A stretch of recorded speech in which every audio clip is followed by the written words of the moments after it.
We are holding on page Yud Ches Amud Aleph, page 18a, and we've been talking about the laws of Einen, the laws of a person whose relative passed away and has not been buried yet.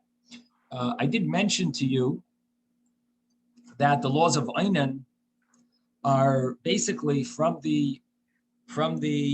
they apply from the passing away until the burial. And the first day is biblical, after that is rabbinic, and the laws of Einen are based in the Torah. The Torah talks about two things. Number one is it talks about Meiser Sheni, which is the second tithing. Eating that when a person is a Einen is prohibited. A person who wants to donate the second tithe, we're obligated to bring the second tithe into the Yerushalayim and eat it and enjoy it there, celebrate there with our second tithe. In other words, a person has a field and they have produce, so they take their second tithing. In other words, the first tithing goes to the Levite, the second tithing you would take and enjoy yourself in Yerushalayim. Go and celebrate in the special Hashem city in Yerushalayim and celebrate over there with the second tithe. So a person who's an Einen is not allowed to. It's not really a celebration for him. He's in a mourning. So a person who's an Einen, lo yachalti v'oini mimenu, the person is not allowed to eat it when he's an Einen. That's the biblical law about an Einen. There is one other source. I don't think I mentioned it the other day, so I want to mention it now, and that is in Parshas Shmini, when Aaron's two sons passed away. So Aaron said, the achalti chatos hayoim, if I eat a sacrifice from the sacrificial meats, hayitav be'enei Hashem, is this going to be good in the eyes of Hashem? Meaning that a person who's an Einen is prohibited to eat kodshim, to eat holy sacrificial foods. So these are the two laws that we know biblically are applicable to an Einen. Now, of course, rabbinically, there are numerous laws that apply to an Einen, and that's what we are learning about over here. Interestingly enough, they're not exactly the same laws as a mourner. The Einen has different laws than a mourner.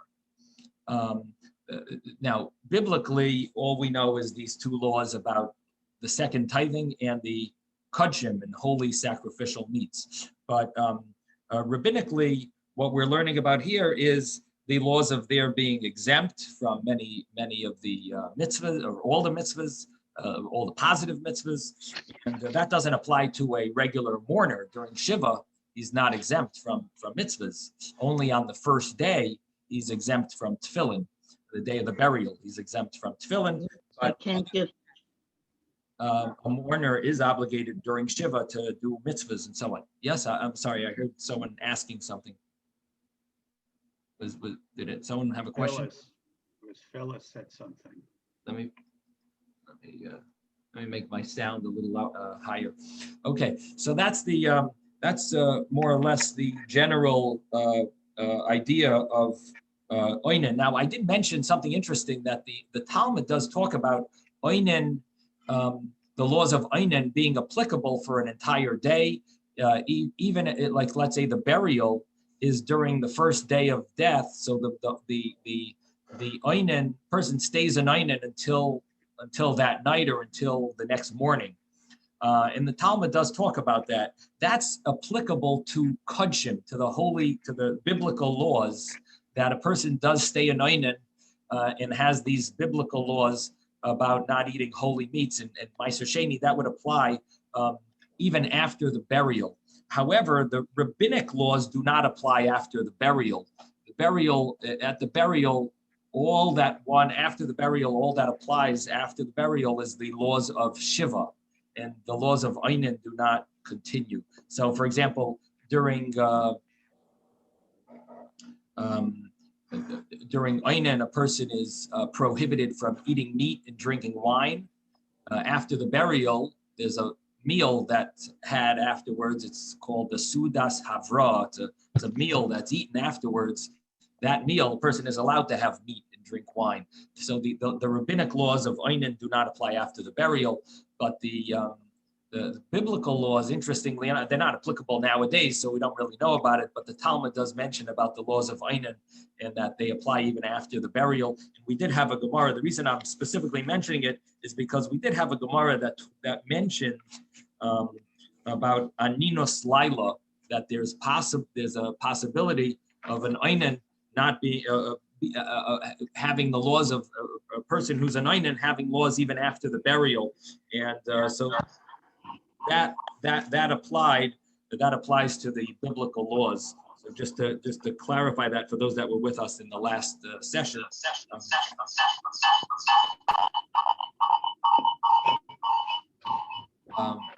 Okay, Phyllis, I think your computer is the sound is causing this noise, but it's okay. I muted everyone. If anyone has a question, you can just unmute yourselves.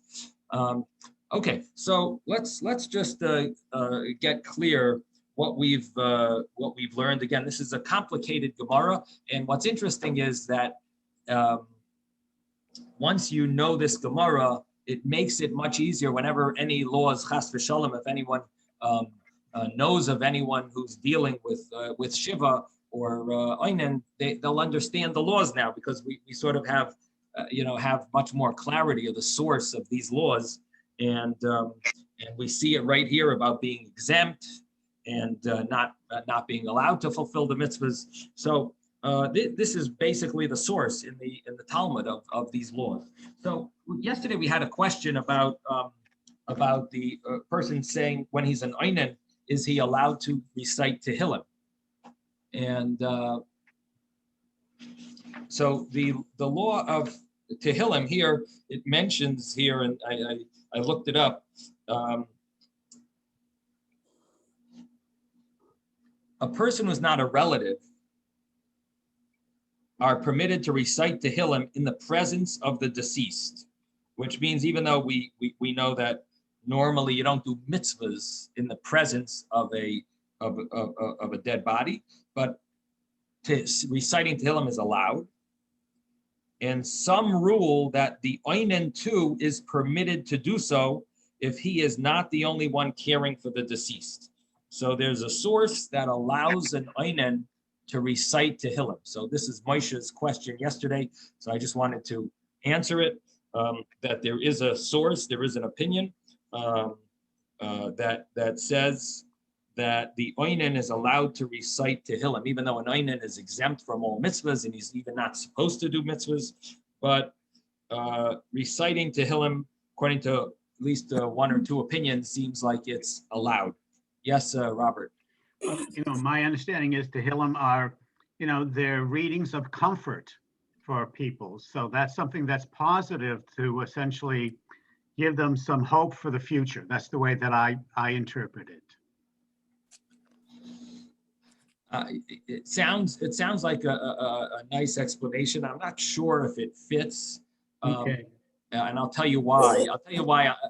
I don't know the reason why they would exempt Tehillim, why it would be allowed.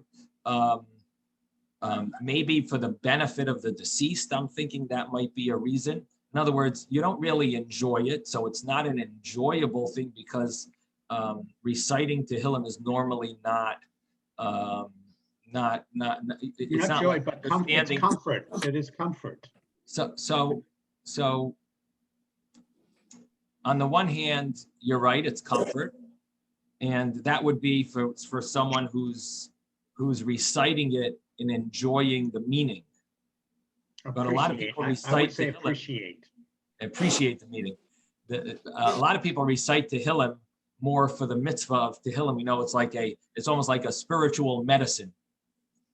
And I'm not sure, but this might be a difference between your reason and my reason. According to you, the Tehillim is comfort. And this is an interesting point, and I'm glad you brought it up, Robert, because according to your reason, Tehillim is comfort. So in other words, the question is, are you allowed to understand, is the exemption that you're allowed to recite Tehillim, does that apply if you're understanding all the words you're saying? Or is it only allowed if you're reciting it for the benefit of the deceased. If you're only allowed to recite it really because of benefiting the deceased, and you're not really supposed to enjoy the comforting message because you're in the state of grieving where there's no such thing as enjoyment at this point or comfort, it's impossible to be comforted. So maybe you would only be allowed to recite Tehillim if you don't really, understand the meaning. You're saying it more as a spiritual medicine for the deceased. On the other hand, if that's not the reason, in other words, it's permitted not because it's spiritual medicine for the deceased, but it's really permitted to recite Tehillim. Maybe as you're saying, maybe we allow him to have some level of comfort, possibly, I'm not sure. If that would be the reason, then maybe you could say it in English and enjoy the meaning. So I'm leaving that up in the air. That would be a good question for a Pesach, for a person a rabbi who specializes in these laws, to clarify what the reason would be, and therefore would that allow someone to enjoy the meaning of Tehillim, or is it really just supposed to be, for those that allow it to be recited by the Oinen, is that specifically just to recite it as a spiritual medicine? Robert. Yeah, just again, if I may be misinformed, but I don't want to complicate the issue. But with sitting Shiva essentially allows for the elevation of the neshama for that 30-day process. And with Tehillim be one more way to elevate that individual's, if not elevate, to provide for some comfort while the soul leaves the body. So during Shiva, it's about comforting. Right. That's correct. But there's a statement in Pirkei Avos that says that you're not menachem someone, you don't comfort someone when their mace is mutal lefanav, when the deceased is not buried yet. So that's why I'm wondering if there's any level of comfort even, when before the burial, it's like not even possible to comfort someone. The deceased is right there. It's fresh. There's no comforting. Excuse me, Rabbi. Ben has a question, and then I have possible. Yeah. Okay. Ben. Yeah, I wanted to say I have a friend which his father passed away. They are Cohens, and at the graveside we recited Tehillim for each letter of his name. Right. It's common to do that at the shloshim, at the 30 days, or at the unveiling, at the yard site. Common to do that. They recite Tehillim at a grave. So that's that would be that would go along with this. The truth is that every funeral they recite Tehillim. So I guess that would prove that it's not a problem to recite Tehillim in front of a deceased person. The only question is the oinen, the person who's the mourner, his relative is not buried yet. Would he be allowed to recite Tehillim? That's really the question that we see, that not necessarily does everyone agree here. There's one opinion or two opinions that say he's allowed to recite Tehillim. Okay. I have a question, Rabbi. Yeah. Who chooses the oined? Oinen is a person whose relative passed away. But who chooses that person?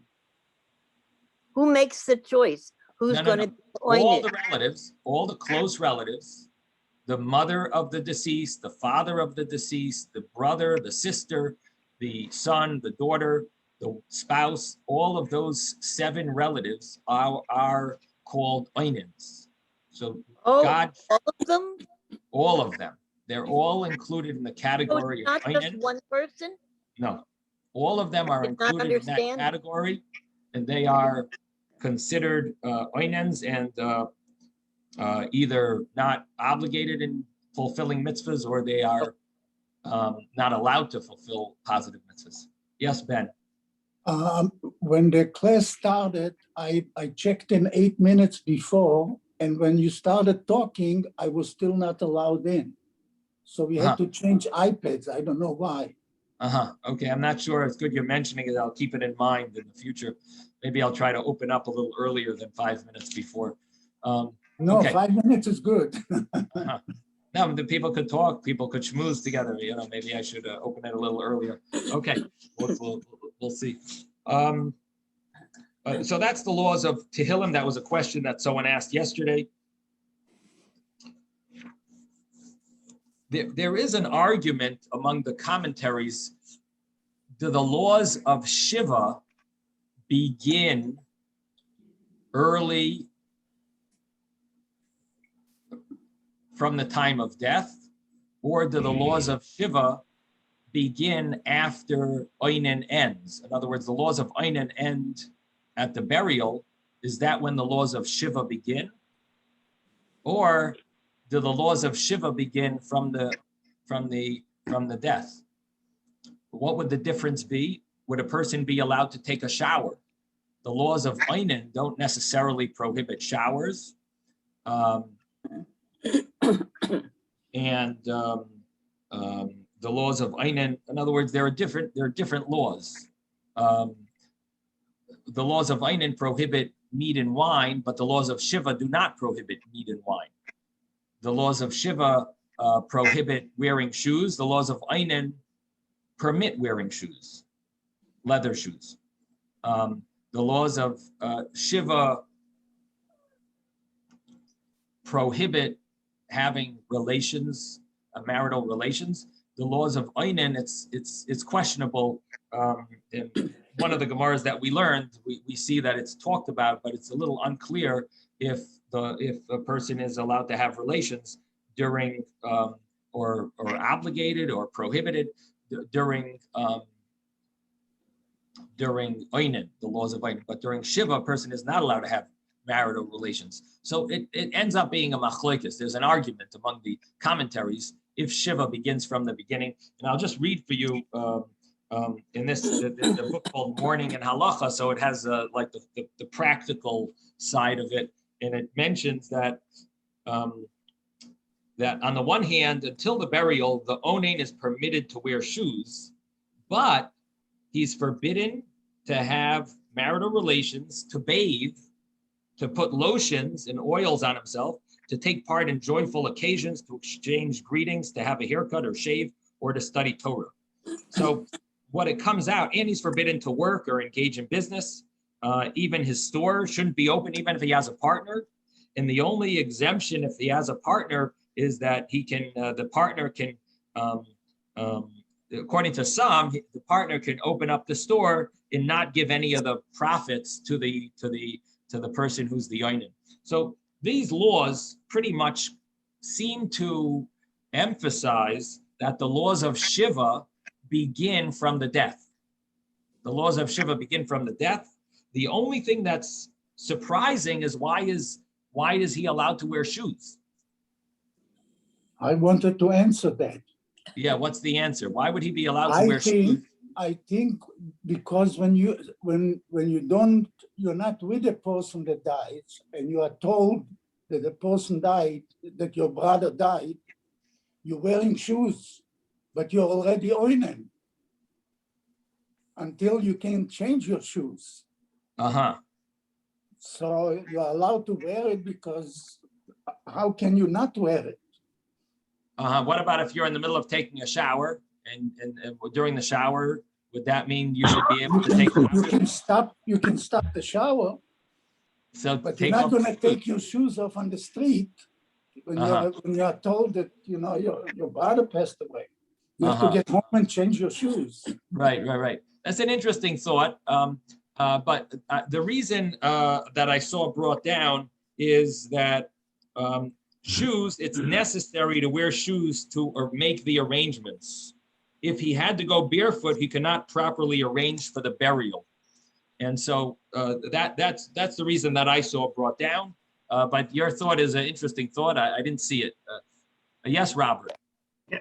The other question I would have, which is maybe important and essentially in defining the onion when, again, from the burial to the Shiva, is when is the ritual of rendering one's cloth made? And it's for essentially onions of those who, now we use black ribbons that are torn, but historically, your lapel or something fabric would be cut or torn as essentially a symbol of what happened.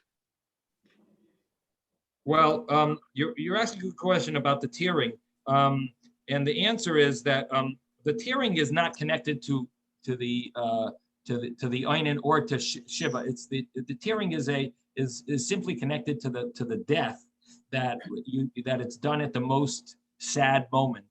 And nowadays, it used to be done at the actual at the death, and now the custom is to do it at the funeral.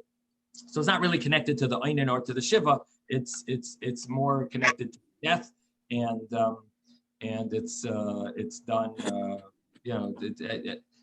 It's done at the at the funeral. But yeah, it's actually a good question that you're asking. I'll tell you why.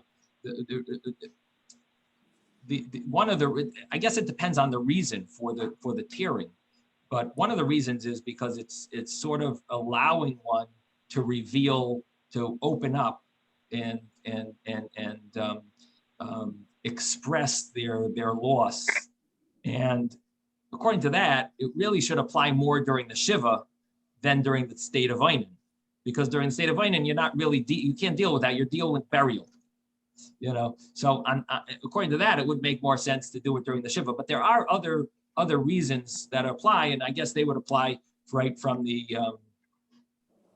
maybe they would apply right from the beginning. We have to look up the other reasons mentioned, and then but the initial halacha, the initial custom was to do it at the time of death. And I think because people might do it wrong, there are laws of how it has to be torn. I think that's why we end up doing it at the funeral, because of the halachas involved. There's a bracha. You have to do the tearing standing. It has to be done vertical, not horizontal. It has to be a certain size. There's a number of laws. It has to be on a major garment, so people wouldn't do it correctly. Therefore, I think that's the reason why it's customary to do it at the funeral, so it's done properly. Okay, so that basically covers some of the laws in the more from the Rabbi. Side. Yes. Yeah, I just wanted to ask, when Robert's saying that many shuls or many temples, they have these black ribbons instead of actually tearing. Is a person fulfilling his obligation to tear his garment by just wearing a little black ribbon? Absolutely not. The tearing the ribbon is it's just a cop out. It's just it's really defeating the purpose. One of the reasons of tearing the clothes is to emphasize that someone vital has been torn away. According to that reason, when you tear a ribbon, the ribbon is not vital. So I think it's defeating the purpose completely, and it's making it like someone non-vital has been torn away. So I won't tear, when I do a funeral, I will not tear the ribbon for the relatives. If they want a ribbon, they don't want to tear their clothing. I think it sort of is the opposite. It just seems to me like it shows the opposite.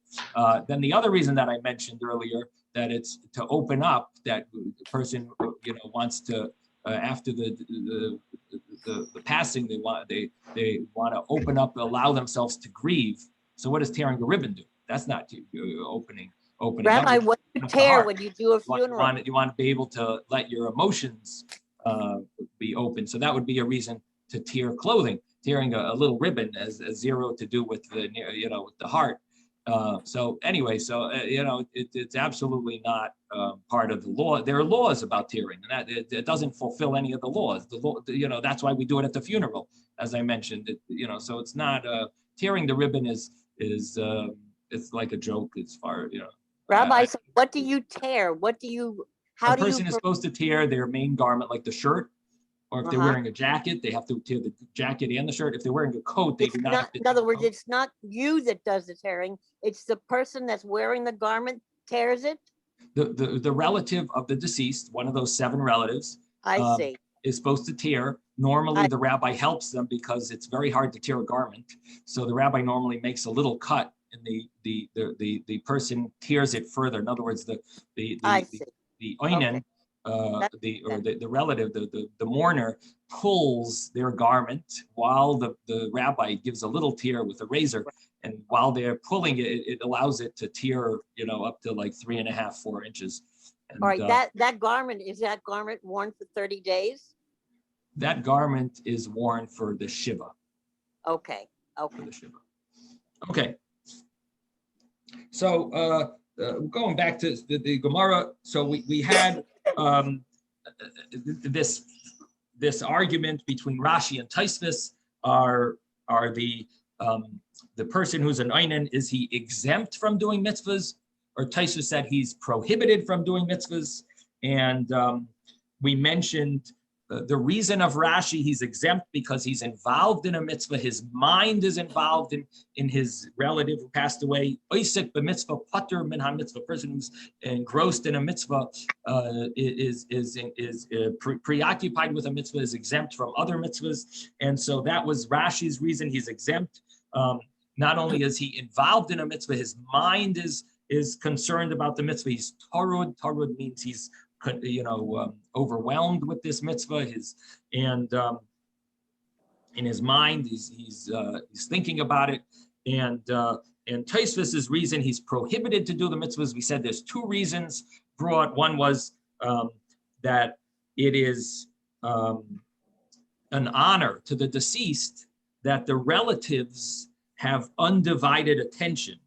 That's the honor to the deceased. So I'm just clarifying these reasons. So we had Rashi's reason, now we're having Tosfos's 2 reasons. That number 1, it's honor for the deceased, that they don't have to do any mitzvahs. They're not allowed to do mitzvahs because they should have undivided attention to deal with the burial that's necessary. They have undivided attention to whatever is needed.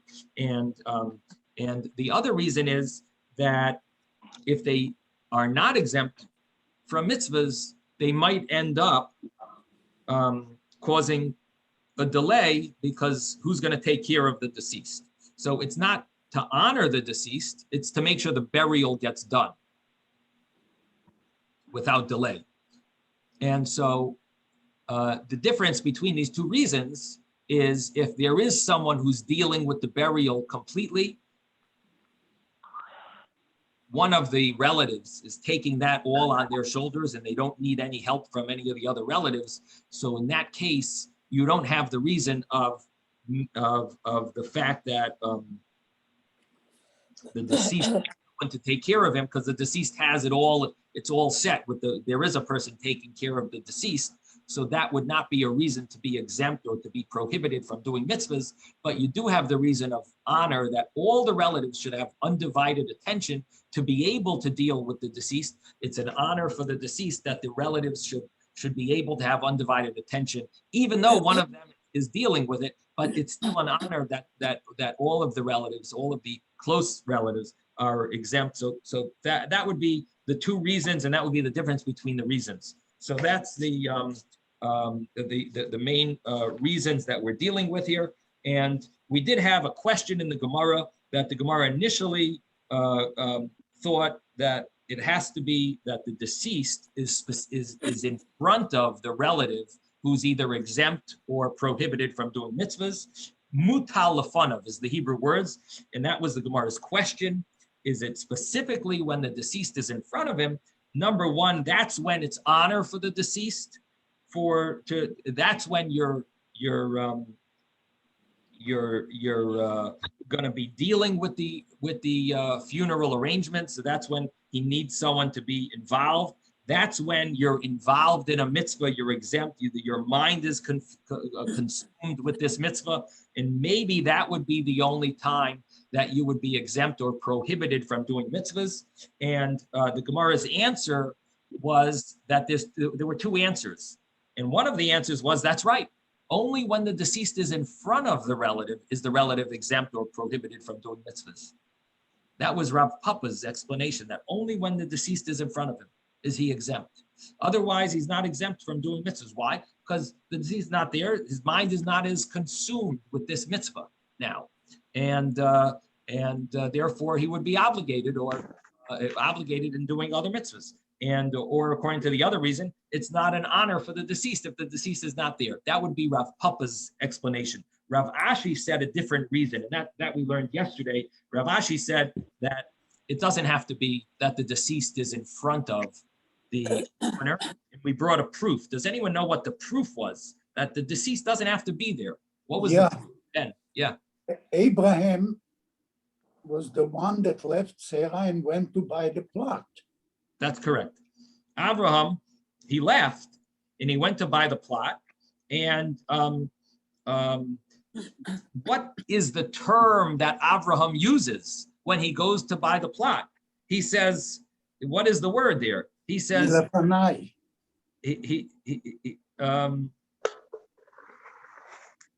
Ve'ekbera mesi milfanai.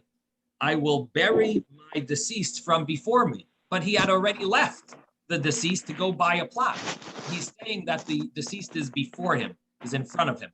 And that means that even if it's not physically in front of him, it's in front of the mind of the relative, and therefore they would be exempt from doing mitzvahs or prohibited from doing mitzvahs. So that was the Gemara that we learned yesterday. And then we went to the next Gemara, and we spoke about a shomer, hameshamer es hames. So the Gemara had a question. The Mishnah said, Meisoi, person whose relative passed away is exempt or prohibited from doing mitzvahs. What happens if it's not his relative? The Mishnah said the word Meisoi, his relative died. What about if it's not a relative? Just you're involved, but you're not a relative. Like So the Gemara says, well, it sounds from the Mishnah that, oh, you're involved, but you're not a relative, you're not exempt, because maybe you're not so concerned. That would be the logic. Again, I'm trying to give some logic to what the Gemara is thinking. The Gemara is thinking, oh, the Mishnah only said the person's relative passed away.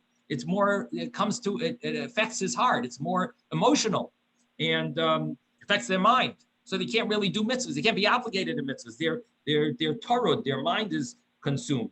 Or if for them it's an honor, that they have this honor of their relative. But what about someone else? Someone else, even if they're helping out, maybe they're not exempt. And the Gemara's answer is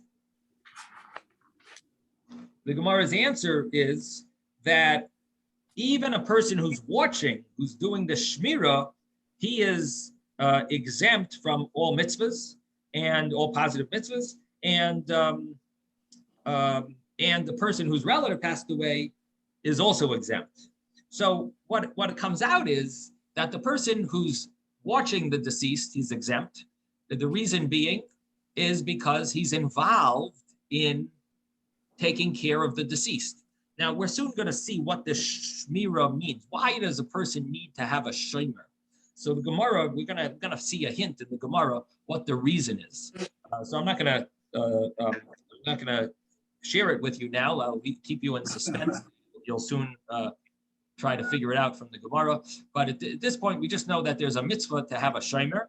And the shomer, what is a shomer? Shomer means someone who watches. The shomer, who's the watchman, he is exempt from mitzvahs, even though he's not a relative. He's exempt. And the reason is, why is a shomer exempt? What's the reason? Because he's involved in a mitzvah, he's exempt from another mitzvah. It's called Oisek b'mitzvah patur min ha-mitzvah. Someone who's exempt, someone who's involved in a mitzvah is exempt from another mitzvah. That's the law of shomer. That's the law of Oisek b'mitzvah. Now, there is a discussion in the commentaries, not in our Gemara, but in the tractate Sukkah. There is a discussion among the commentaries. How involved does he have to be? Is he so involved that he can't do both mitzvahs? That's one opinion. You have to be so involved you can't do both, so you're exempt from the other mitzvah. Or the other opinion is that you're involved. You could do both, but because you're involved with this mitzvah, you're exempt from doing another mitzvah. You could do both, theoretically. In other words, you have the ability, you have the kayach, you have the potential to do both. But because you're involved in a mitzvah, you're exempt from another mitzvah, and that's what it sounds like from our Gemara. That he's a shimer. He's a shimer. He's watching it. How involved is the shimer? But he is exempt from doing Shema, even though he could theoretically say Shema. But he's exempt from saying Shema because he is watching, or he's exempt from fulfilling the other mitzvahs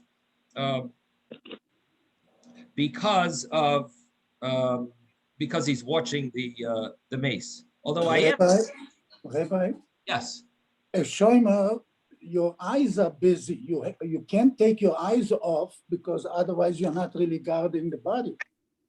So Okay. he has to watch. You can't read Torah and watch the dead at the same time. Your eyes have to be focused on one, not on other things. So I'm not sure.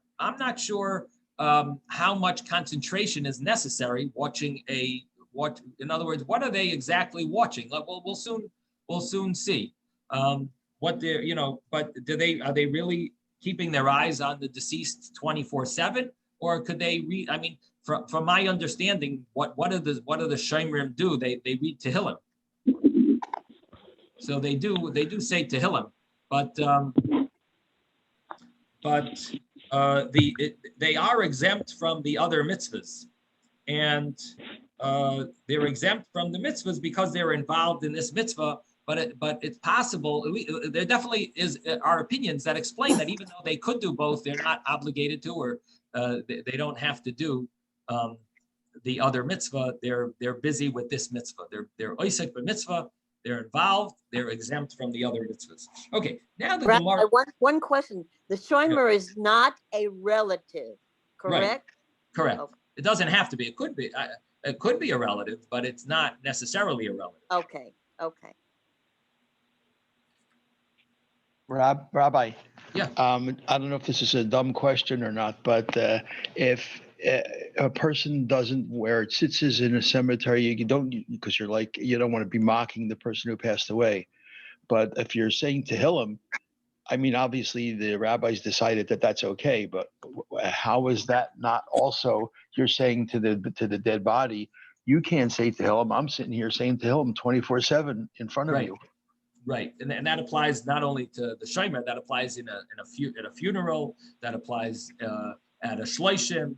That question applies in numerous scenarios, and the answer is that the Tehillim is for the benefit of the deceased. You're saying Tehillim for the deceased, for his Gan Eden, for him to elevate to the Garden of Eden, for his soul, for the cleansing of his soul, for the elevation of his soul, and therefore you're doing it to honor him, to benefit him. It's not mocking him. How long does it take the soul to leave the body?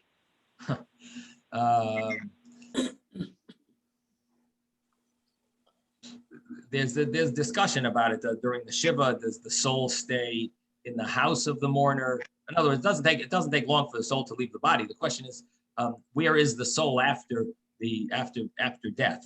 So during the Shiva, the soul goes back and forth between the body and the house of Shiva and so on. There's discussion about it among the Okay, so then after that, where does the soul go?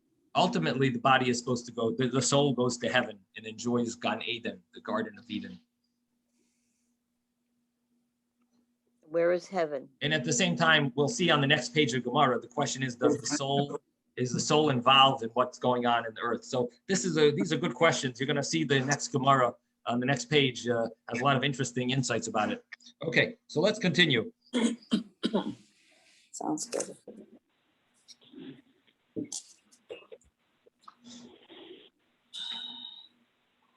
So the Gemara says, we are page 18a, Yud Ches Amud Aleph. We are about 20 lines from the top, maybe 22 lines from the top. And the Gemara starts, Mesoi umeshamroi in. Mesoi, a person who his relative passed away, umeshamroi, and he's watching the body of a deceased person, even if it's not his relative. yes, he is exempt from mitzvahs. Aval, but mahalech bebeis hakvaros loy. A person going in the walking in a beis hakvaros, he is not watching the deceased. He is not a relative. He's just going in the beis hakvaros. Loy, I would understand from this that he is not exempt from mitzvahs.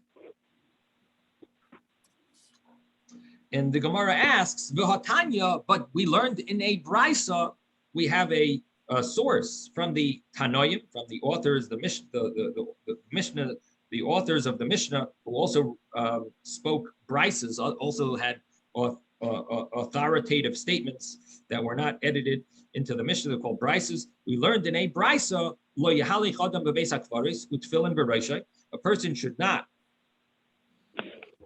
walk in the Beis HaKvaros, in a cemetery, utfilin b'reishai v'sefer Torah b'zrayai, with a tefillin on his head, a sefer Torah in his arm, v'kairei, and learn it. There are different opinions over here. According to some opinions, the prohibition is, there's really three prohibitions here. One is tefillin, one is holding a Torah in a cemetery, and the other is learning Torah. According to other opinions, it's really two prohibitions here. It's walking in a cemetery with tefillin and learning Torah. Holding a sefer Torah is a question, is the difference of opinion. Is that prohibited in a cemetery? Are you allowed to hold a sefer Torah in a cemetery? But the Gemara says that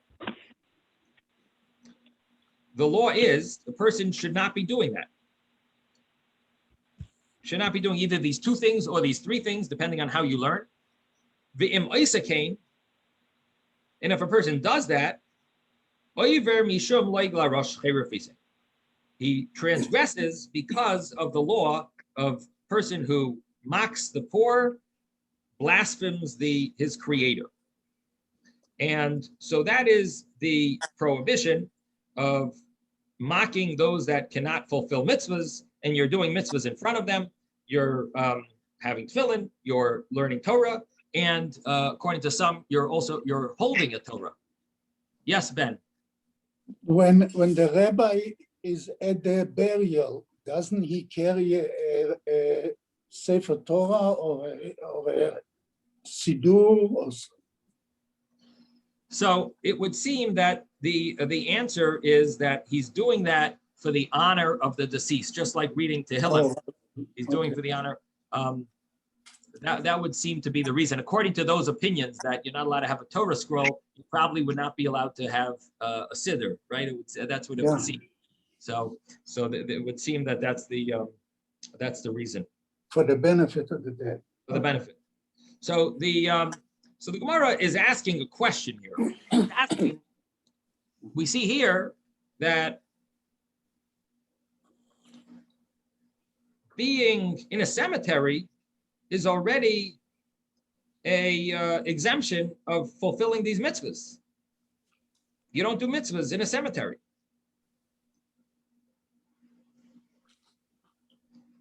So why did we only speak about cases of a person whose relative passed away and a person who is involved in the burial of watching the deceased? Why didn't we mention going in a cemetery is also exempt from mitzvahs?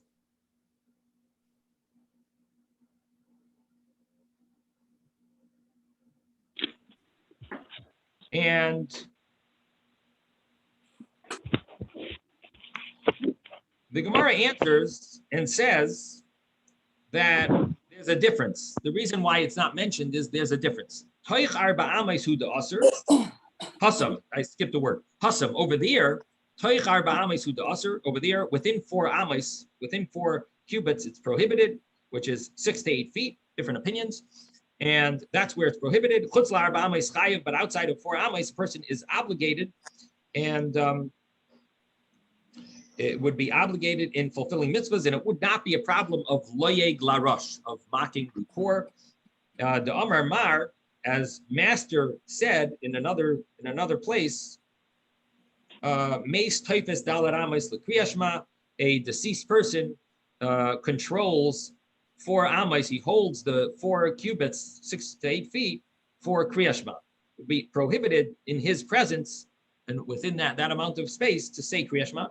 And that would be the law of walking in a cemetery. But here, what we're talking about when the relative is exempt or prohibited from doing mitzvahs, here we're talking about chutz l'dalat amos, outside of 4 amos, and nami chutz l'dalat amos nami pater. Here, outside of 4 amos, he is also exempt from doing mitzvahs. Doesn't have to be within the dalat amos. He's exempt even outside of dalat amos. Now, I will tell you that I'm not sure how deep you all want to go into these Gemaras, but this Gemara is a little complicated because what exactly was the question? What was the question that we were asking? We're asking a question, we're comparing laws, and we're saying that why didn't this law get included? There's the law of a person's relative passing away, the law of watching a deceased person. And these are laws where a person is exempt or prohibited from fulfilling the mitzvahs. He doesn't fulfill the mitzvah of Shema. He's exempt. He's out of the category of saying Shema. What is the case that we compared it to? The case we compared it to is someone walking in a cemetery. And we want that case to be included among these laws. Should have mentioned it as well. Because a person walking in a cemetery is exempt from saying Shema, or is prohibited from saying Shema. I should say that's a better wording. Is not allowed to say Shema. You're walking in a cemetery. You don't say Shema. You're embarrassing the deceased, right? You don't wear tefillin. You don't pray. You don't say Torah. Now, why is the person exempt in that place or prohibited? He's exempt because he's mocking the deceased. So my question to you is, there's a huge difference between these cases.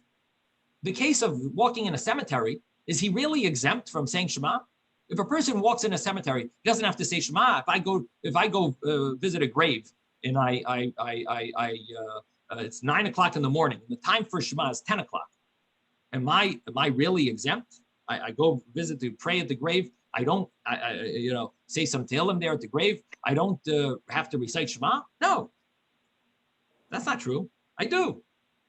I'm not allowed to say it there. So what do I have to do? Go out.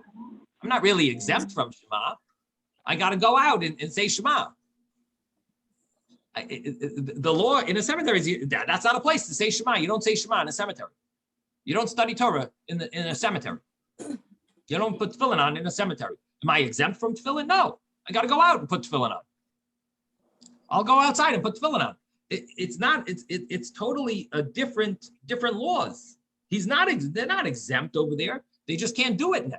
They'll be exempt later. So one of the questions the commentaries ask is, how do you compare? What's the Gemara's question really? And this is a little complicated to explain. In other words, when people study the Gemara, they just go through it real fast and don't ask any questions. But this is every question in the Gemara has to have logic to it. There has to be a reason why it's a solid question, and the answer is a solid answer. And when we ask the question, the perception that we had, it was a very solid question, and the answer has to somehow change something that we understood wrong in the question, but it was logical, but we didn't understand it right. And here, we're like, how do you understand the Gemara's question? And commentaries try to deal with that. And one of the ways they explain it is, one of the explanations is that we're following the view of Rav Papa. Rav Papa was talking about a person is in the presence of his relative who passed away. And the law was that on Shabbos, they are obligated in mitzvahs, even though they're in the presence of the deceased.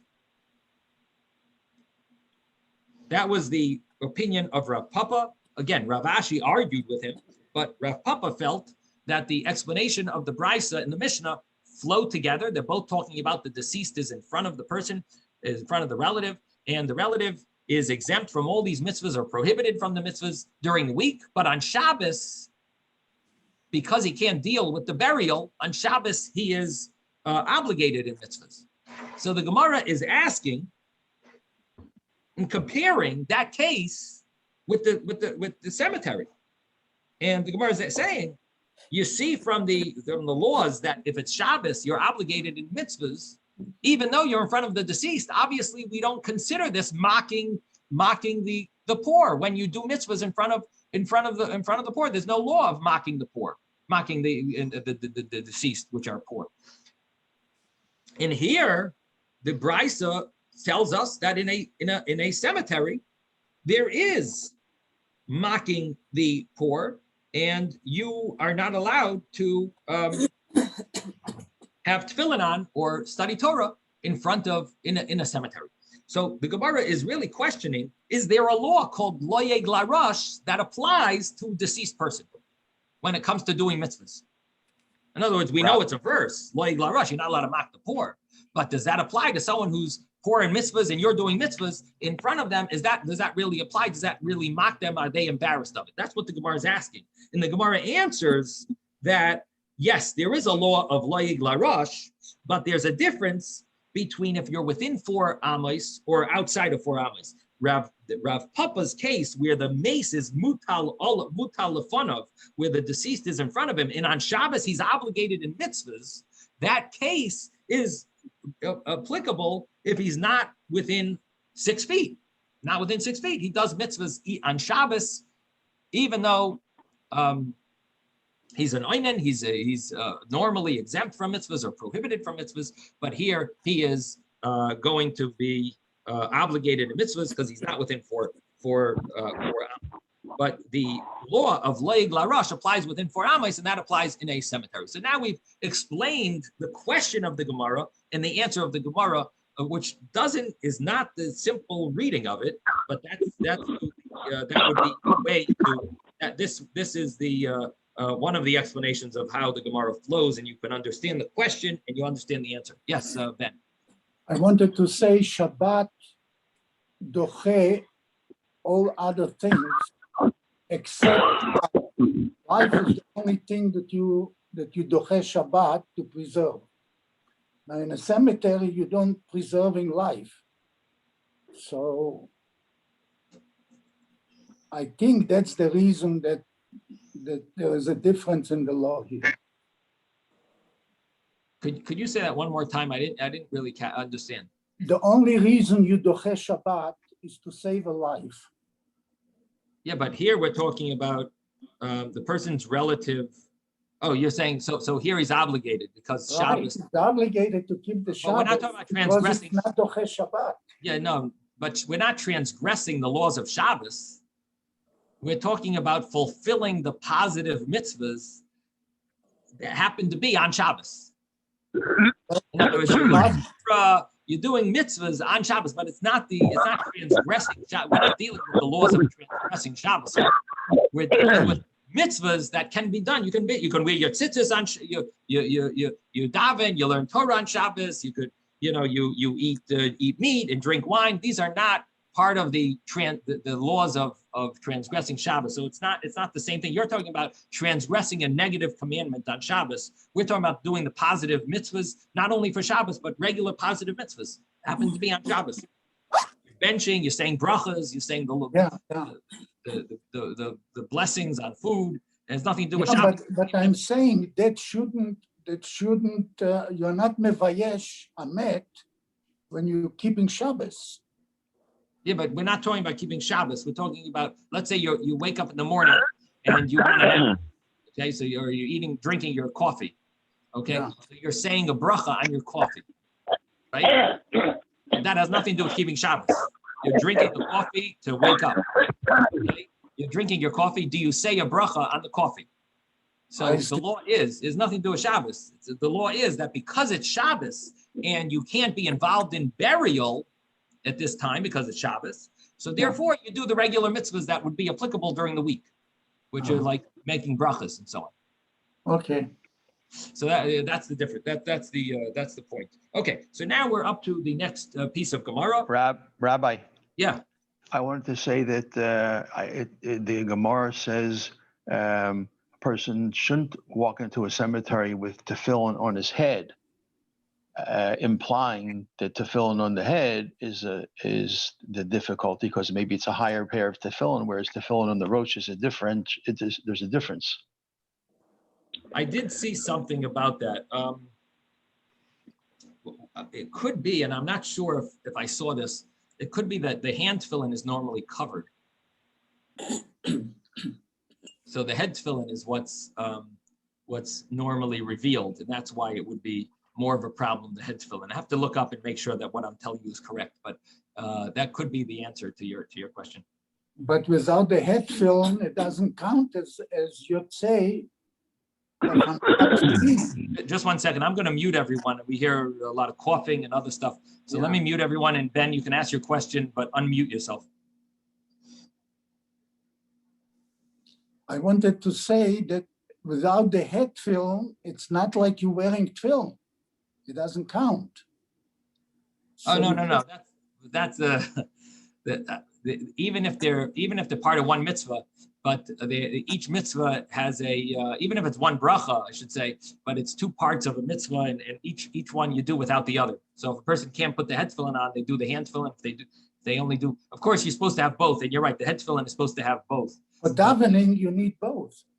You're supposed to have both. But what happens if a person chas v'shalom, their arm is paralyzed 100%, or it's let's say it was they're exempt from one. They can't put it on. It's impossible to put it on the arm.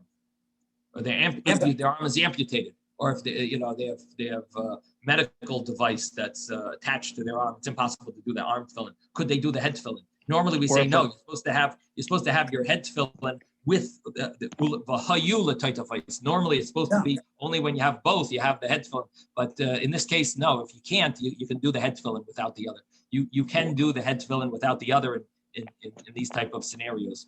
So and the same thing would apply with the hand tefillin without the head tefillin. Person has something wrong on their something, can't put the tefillin on their head. They would do the arm tefillin. Okay. I was thinking like in the concentration camps, if they got a hold of just the hand tefillin, people would use that. If that was all they had, just the hand tefillin or the head tefillin. If they only had one, they didn't not do it because they didn't have the other one. Right. That would be another assuming. example. Right. If you didn't have both, you still would put on one. Okay.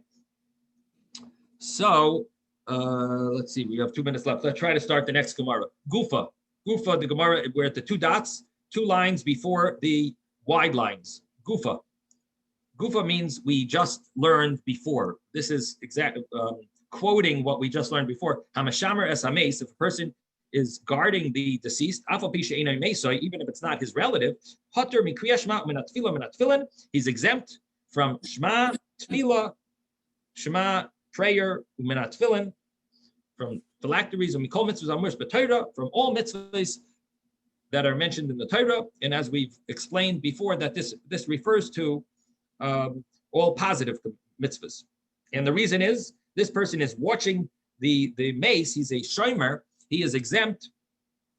And the reason is because he's oisek b'mitzvah, he is patur min ha-mitzvah, he is involved in one mitzvah, he is exempt. Hayu shnayim, what happens if there are 2 people that are watching the deceased? Zeh mishamer v'zeh koirei. One watches and the other one can read the Shema. V'zeh mishamer v'zeh koirei. And then this one watches and the other one reads the Shema. So in a case where they're not needed, we don't need both of them. So one of them watches and the other one says the Shema, and then they switch off. Ben Azai says, Hayu boyin besfina, if they are coming in a boat, manichoy bezavezu, they can leave the deceased in one corner, and umaspalim shneihem bezavaz acheres, and both of them can pray in the other corner.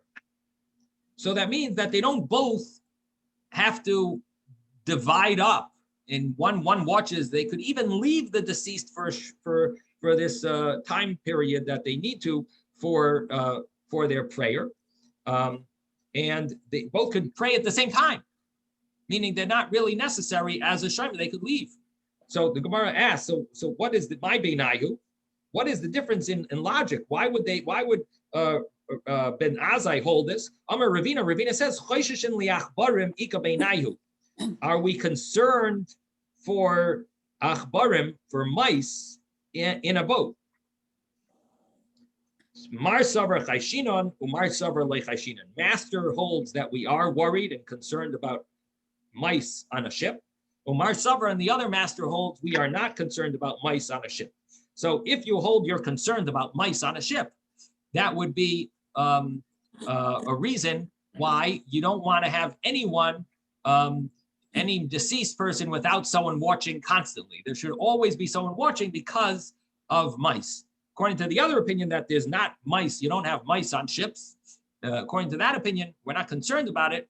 So according to that opinion, so they could both leave the deceased. The deceased is safe. There's no mice. You don't have mice on ship. They could both leave and pray at the same time. Okay, that's the conclusion of this piece of Gemara. And my time is up. If anyone would like to ask any questions,